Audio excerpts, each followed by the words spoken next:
for Speaker. They voted against him. They voted essentially said that he should drop out of this race. And now there's going to be a candidate forum next week on Monday for new Speaker candidates who could yet emerge, and then a potential Speaker vote on Tuesday. I'm here with Congressman Dusty Johnson, who was in that room just now. Congressman Johnson, explain to us what happened in the room, and is Jim Jordan officially out as a candidate for Speaker? I'm not going to talk to you about what happened in that room. I will reflect on what needs to happen next. I mean, clearly there is yet another void. We are going to have a couple more days of chaos as we try to get a sense of what's next. To me, it reminds me how incredibly irresponsible it was for 208 Democrats and 8 Republicans to put this House into absolute chaos without any kind of a plan for how we were going to move forward. Now, we really do need somebody to step forward, somebody who is mission driven, somebody who is focused on doing something rather than just being something. Blind ambition has distorted this process enough. We need to go find a leader. But you just heard she just said Jim Jordan wasn't planned. She was one of the 8 who voted to oust Kevin McCarthy. What do you say to her? Well, let's be clear. Nancy Mace, it's been a long time since she's done anything productive to move forward this broader team. America's got real problems. And this is a time where we need people who are interested in problem solving, not self-aggrandizement. And it's frustrating. I think most of us know, whether you come from South Dakota or South Carolina or Washington State, that there are always going to be people who are more interested in themselves rather than the team. And I think Americans are sick of it. And I know most members of the House are sick of it.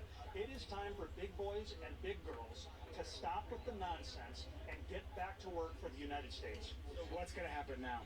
What's going to happen now is I think we're going to need to take a little time to decompress from what was a difficult environment, and we're going to need to have some people do some soul searching. I think we're going to need to find some people who have never thought of themselves in this way, somebody who's not spent 5 or 10 years trying to become the Speaker of the House. We need to find somebody who frankly understands that this may well be the last opportunity they have to serve in politics. We have dealt ourselves an incredibly difficult hand. Can anyone get the votes to become Speaker? There are people in that room who can get the votes. They have not thought of themselves as being the guy or the girl yet. But this country, this Republican conference, we are going to turn our eyes to them, and we need them to step up, and I believe someone will. Scott, and if you guys are still with me here, so as you can hear, a very, very frustrated Congressman Dusty Johnson. Is a pretty even-keeled member here, but just furious at the 8 Republicans who, hold on 1 second here. Mr. Donalds, are you going to run? Good evening. So right now the key, hold on everybody. Our process is one where every member votes. They make those decisions for themselves. We are where we are. My view is we should be here in Washington continuing to work until we resolve this. What are you going to do? What are you going to do? Are you going to run for Speaker? Mona, right now I don't know what I'm going to do. What I'm going to do is frankly sit down, think, because we got to get our business together, and that's going to be my entire focus. But you're not ruling it out clearly. So, one member there, Byron Donald, saying that he clearly not ruling it out. I got a little echo in my ear control room if you can fix that. But one member, Byron Donald's, not ruling out running for Speaker. But before we came to air, I did talk to another candidate who's going to be a Speaker candidate, Kevin Hearn, a Republican from Oklahoma, who's the chairman of the Republican Study Committee. He told me he is going to run for Speaker. This will be a contested race. Several other potential Republican candidates here could jump in the race. Jody Arrington being one of them, Mike Johnson, Republican from Louisiana, being another one. There's another congressman here. I want to grab him once he breaks away from this gaggle here. But just to take a step back, this is a hugely significant moment. Jim Jordan, who had been the candidate for Speaker for 3 ballots, and someone who had been pushed by members of the hard right, people who had pushed out Kevin McCarthy, bowing out of the bid for the speakership amid a revolt, mostly from more moderate members, more establishment line members in line with the leadership who simply thought it was time to move on. He lost a secret ballot election vote. They put it to a test, asked the members, do they want him to vote for Speaker? Do they want him to continue to run for Speaker, or should he step aside? The conference, a majority vote, said it was time for him to step aside. Now, once again, Republicans are going to have to pick up the pieces, try to figure out what the next step is here, and whether another candidate can actually get the votes to become elected speaker. That is going to be a very difficult proposition, as we've seen time and time again in the following an unprecedented ouster of Kevin McCarthy as Speaker of the House. No candidate has been anywhere close to getting 217 votes, and can one do that? Now they're going to solicit their membership by noon on Sunday. That is the next deadline for candidates to come forward and say that they might be a candidate for the speakership. And then Monday, there will be a candidate forum in which the members will have to go behind closed doors, make their case about why they should be Speaker of the House. And then potentially by Tuesday, that's when we could see another floor vote for whoever gets nominated for Speaker. Maybe even to push into Wednesday. The time frame is a little uncertain about the floor vote for all of this, but just such a significant moment as Republicans remain so badly divided. And as what you heard from Congressman Dusty Johnson, just going after those 8 Republicans who initially voted out Kevin McCarthy, blaming him for all of this, saying they have no plans, they have motivated political agenda, and taking direct and personal aim at some members, including Congresswoman Nancy Mace. Just a pretty revealing moment here for the GOP as they struggle to figure out their way forward. Guys. Manu, it was really telling, your conversation with Congressman Dusty Johnson, and something that he said stuck out to me when you think about the potential for a future speaker. He said that whoever wins may have to accept that their time on Capitol Hill will be short, essentially saying that they're not going to win over the majority of the conference. They may not win over their district. Usually, Speaker of the House is like a position that you aspire to, but it seems like it's a difficult position to be in right now for anyone. Yeah, I mean, that's part of the issue there, right? Any one Republican can call for a vote ousting a sitting speaker. So whoever can get the job may not even be the job for very long. And I can tell you, there is real concern among Republicans about whether or not they can actually keep the majority here, and whether or not this effort, right, this whole messy episode will just simply cost them what they battled on. Let me talk to Congressman Austin Scott. Congressman Scott, we are live here on air. You have been very, very upset at the way all of this has gone down here. What do you say to the people who had started this, the 8 Republicans who initially voted out Kevin McCarthy at this moment? Same thing I say to the 208 Democrats that voted with those 8 Republicans. It was a dangerous game that was being played. The consequences are real for the country. If men were angels, we wouldn't need the government, as you know. But men aren't angels, and we need the United States House of Representatives open. And so certainly we have 8 Republicans that are guilty, but there are 208 Democrats that voted with them to put us in this position.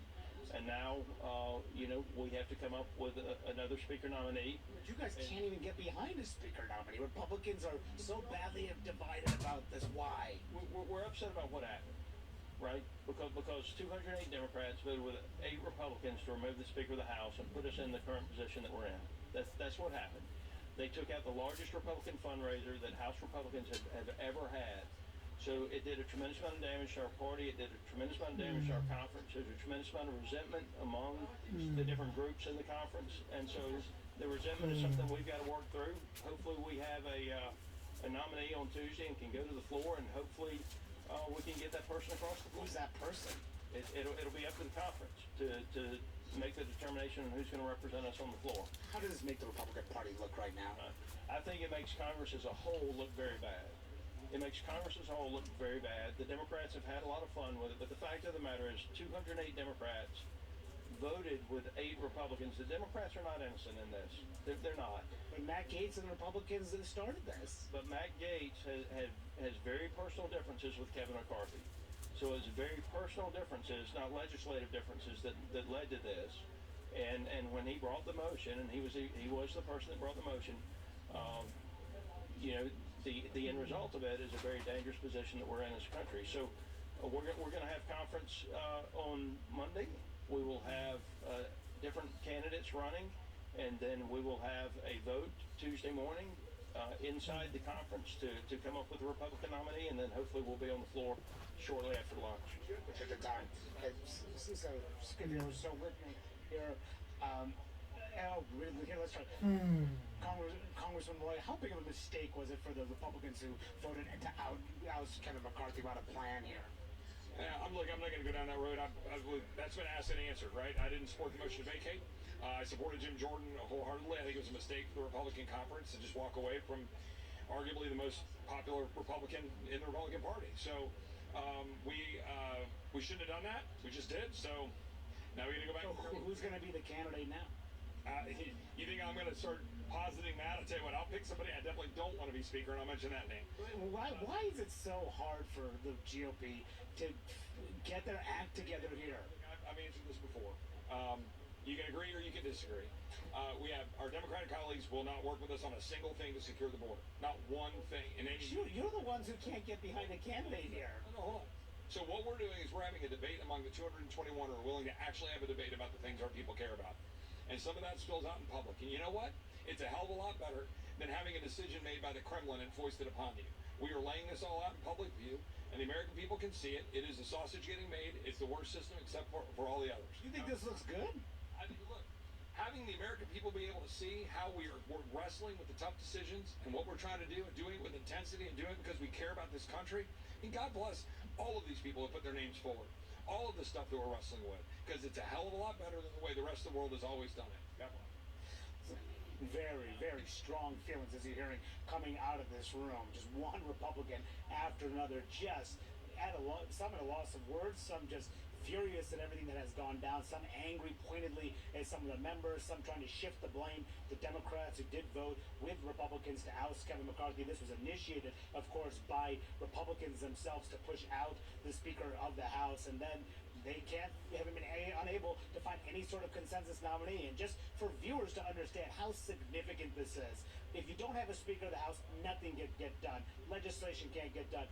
The president setting up an aid package for Israel and Ukraine that needs to get approved.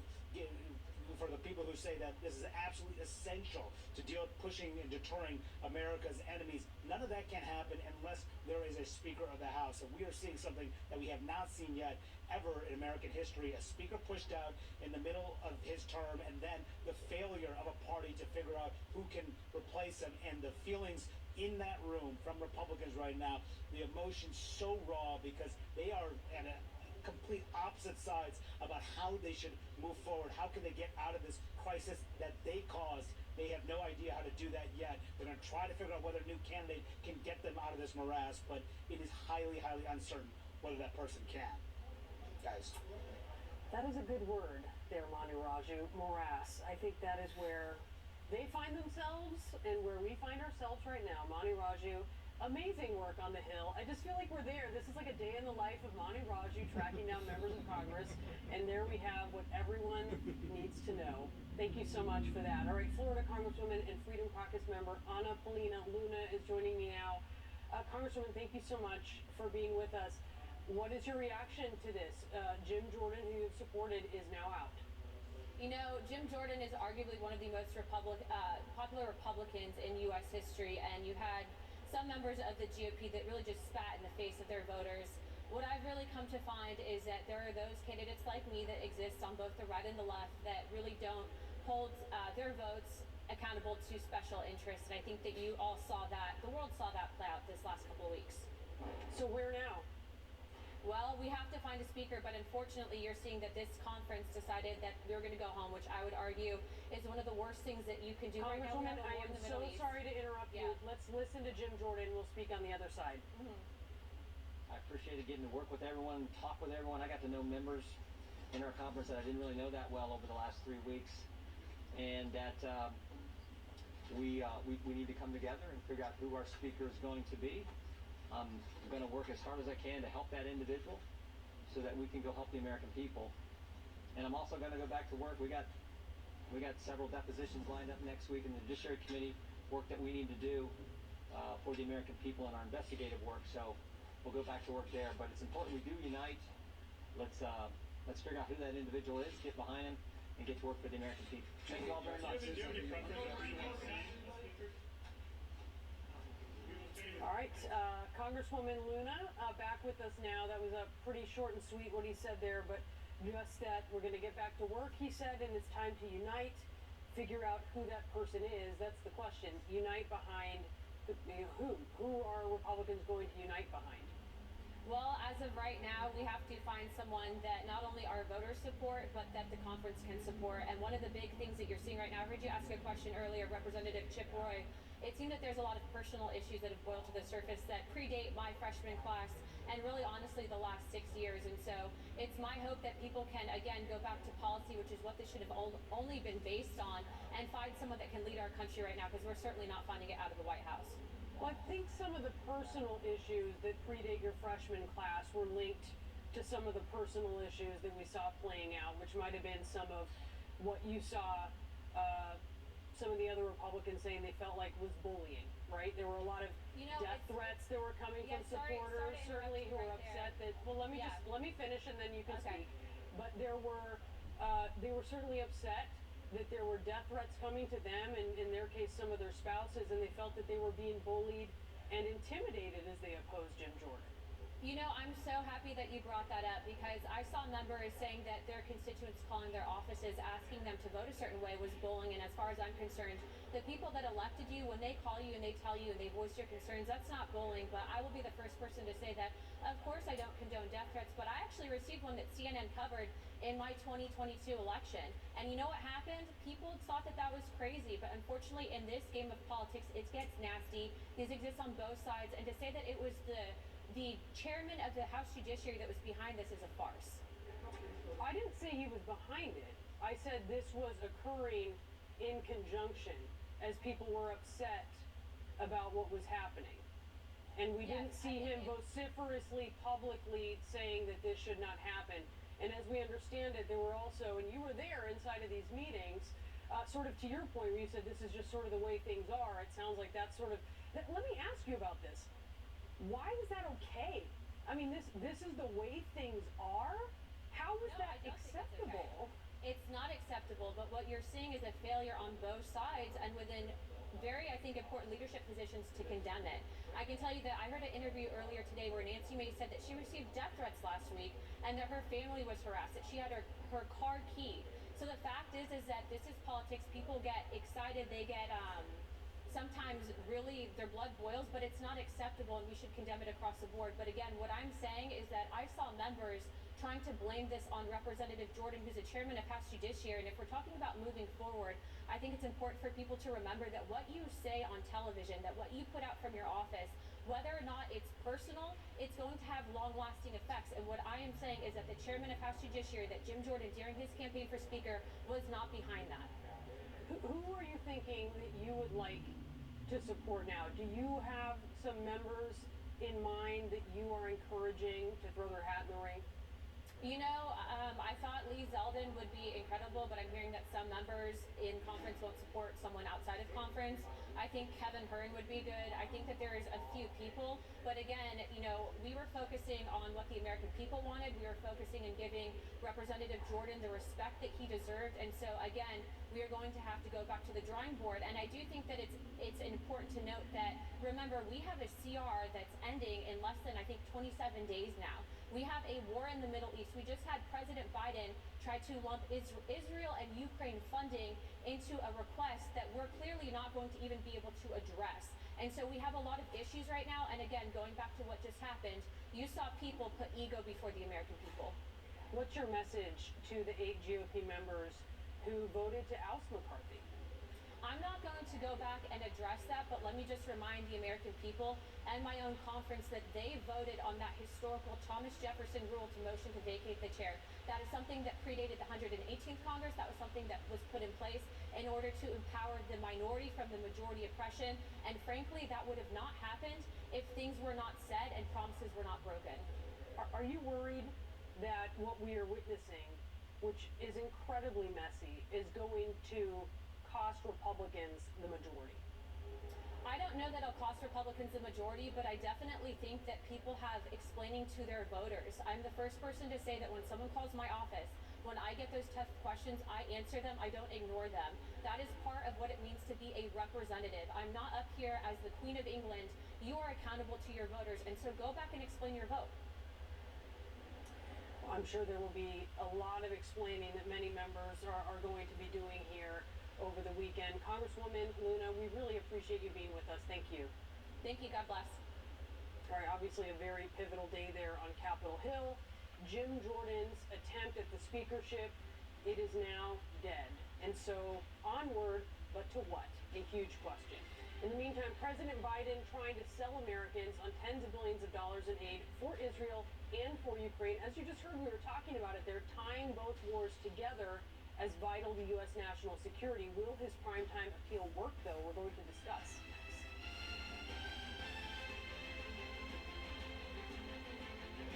You should Angie that. Angie, what? Angie that. It means connecting with skilled professionals for all your home projects, from repairs to renovations, so you can get the most out of your home. Get started today at Angie.com. My most important kitchen tool? My brain. So I choose new Nariva Ultra. Unlike some others, it supports 7 brain health indicators, including mental alertness, from one serving to help keep me sharp. Try new Nariva Ultra. Think bigger. Not flossing well? Then add the whoa of Listerine to your routine. New science shows Listerine is 5 times more effective than floss at reducing plaque above the gum line for a cleaner, healthier mouth. Listerine, feel the whoa. Did you know most dish soaps don't remove all the grease, even with scrubbing? What? I just cleaned those. Try Dawn Platinum. It removes 99% of grease and food residue. That's why Dawn is trusted to save wildlife affected by oil. Dawn Platinum cleans to the squeak. A lot of people need to replace their windows or patio doors, but they put it off because they think it'll be too expensive. Hi, I'm Ann Romer. I'm here with Michael Smith from Renewal by Anderson. You really work with the customers to find affordable solutions. We do, Ann. We're the replacement window division of Anderson, one of the largest window manufacturers in North America. So we can usually offer our customers larger discounts and better financing than smaller companies or contractors. Other window companies don't offer your same window and door installation method. Our installers have installed thousands of windows. Our windows are manufactured to precisely fit your specific window openings. Being custom built also means if you have any beautiful trim that you'd like to keep, we can often install your windows without impacting that trim. You won't get this with most vinyl windows. And you offer a free window and patio door diagnosis? We do. We'll come to your home and assess your current windows, show you where you might be losing energy, and take measurements. Then we'll leave you with an exact price quote that's good for an entire year. So you're not a high-pressure company? My background is in home remodeling as a carpenter. I've seen every window problem out there. So now I just want to help homeowners make their homes more beautiful and comfortable with the right window. And your patio doors are really gorgeous. They are. And they're engineered to easily open and close for years. And with multiple locking points on our patio doors, they provide even greater security. That is so great to hear, Michael. Thank you. Before October 31st, buy one window, patio door, or entry door and get the next one 40% off. That's 40% off with a minimum purchase of 4. And our financing can help make this project more affordable with 0 money down, 0 monthly payments, and 0 interest for 1 year. This offer ends October 31st. For a free appointment with Renewal by Anderson, call 1-800-501-1400. That's 1-800-501-1400. Dry skin is sensitive skin too, and it's natural. Treat it that way. Aveeno Daily Moisture with prebiotic oat is proven to moisturize dry skin all day. You'll love our formula for face too. Aveeno. Your shipping manager left to find themselves, leaving you lost. You need to hire. I need Indeed. Indeed you do. Indeed Instant Match instantly delivers quality candidates matching your job description. Visit Indeed.com/hire. Closed captioning is brought to you by Page Publishing. Want to publish a book? We'll review your manuscript for free. If you've written a book, Page Publishing can help you through the process. We cut through the confusion of the publishing world to make it easy for you. Call 800-563-0741. It may be a signature moment in the Biden presidency as we look back at this. A rare primetime speech from the Oval Office, Biden telling the American people the turmoil in Israel and Ukraine goes beyond regional disputes. He said these war pose existential threats to the ideals of democracy. And he also insisted that the U.S. has to lead the way in defending against those ideals, against terrorists bent on destroying them. When terrorists don't pay a price for their terror, when dictators don't pay a price for their aggression, they cause more chaos and death and more destruction. They keep going. And the cost and the threats to America and the world keep rising. I know we have our divisions at home. We have to get past them. We can't let petty, partisan, angry politics get in the way of our responsibilities as a great nation. We cannot and will not let terrorists like Hamas and tyrants like Putin win. I refuse to let that happen.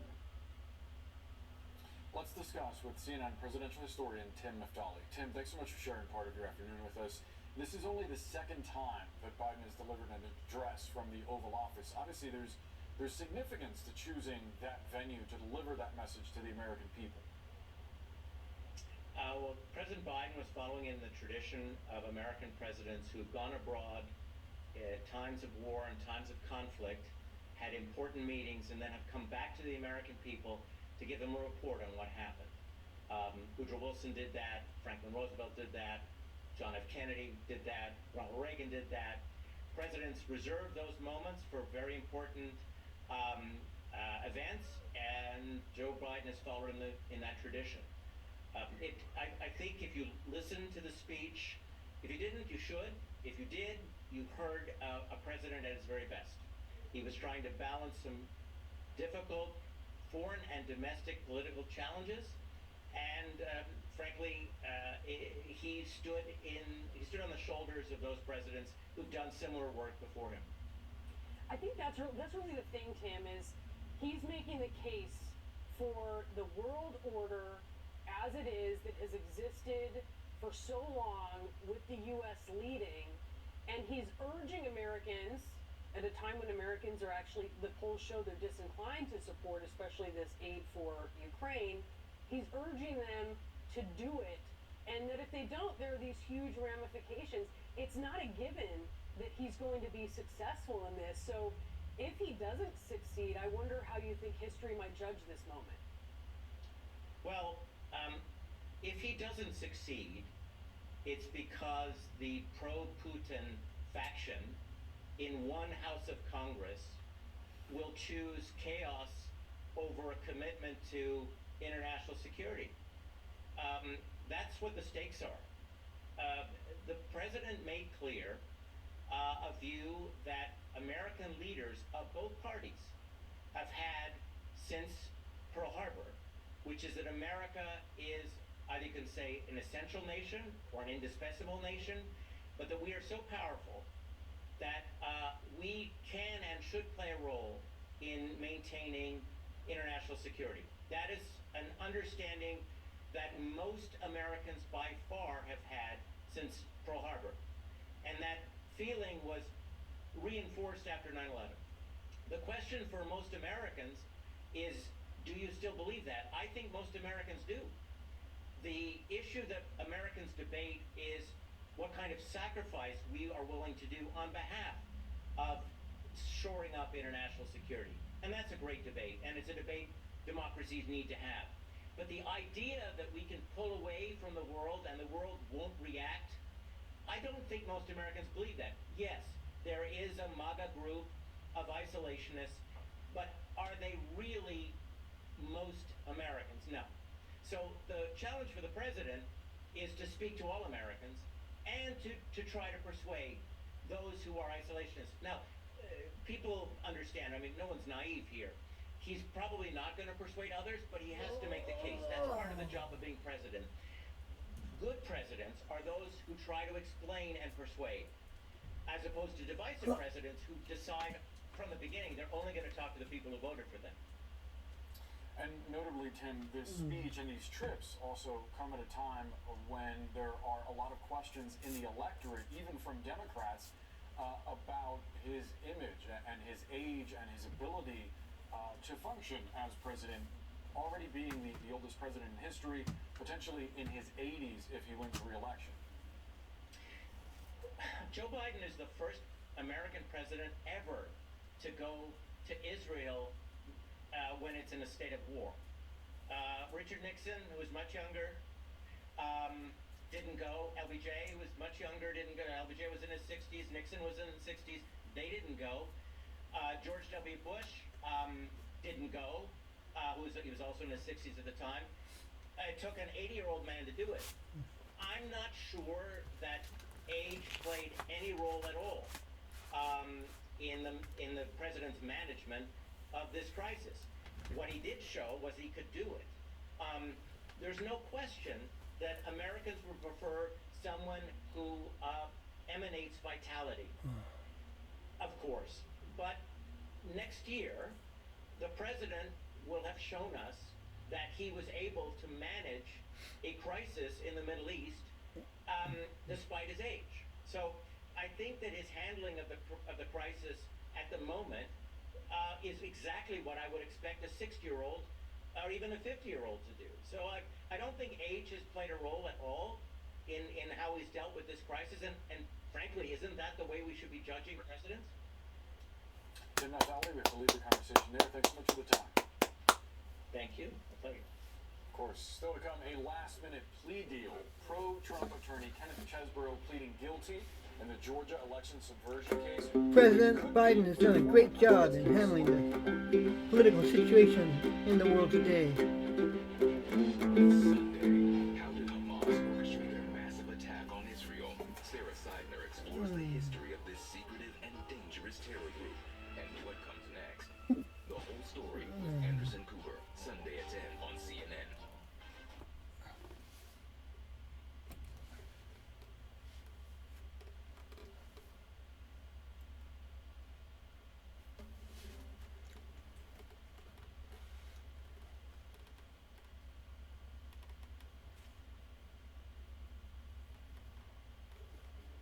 President Biden has acted well as president so far.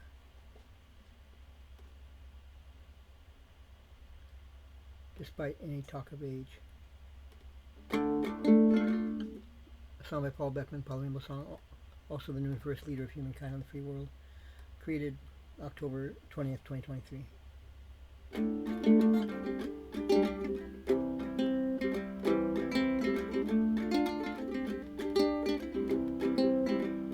President Biden has acted so well so far as president. He's done a great job despite any mention of age. Even former presidents in their 50s, 60s, and 70s have never gone to other countries and visited in times of war. It took an 80-year-old to do it. Well, President Biden has done exemplary. He's done a wonderful job so far. If you ask me, don't you see? And a wonderful speech from the Oval Office last night he gave. Now Congress has to pledge to fund Ukraine and Israel. Come on, get your Speaker of the House together, Republican Congress, so you can do just that. Just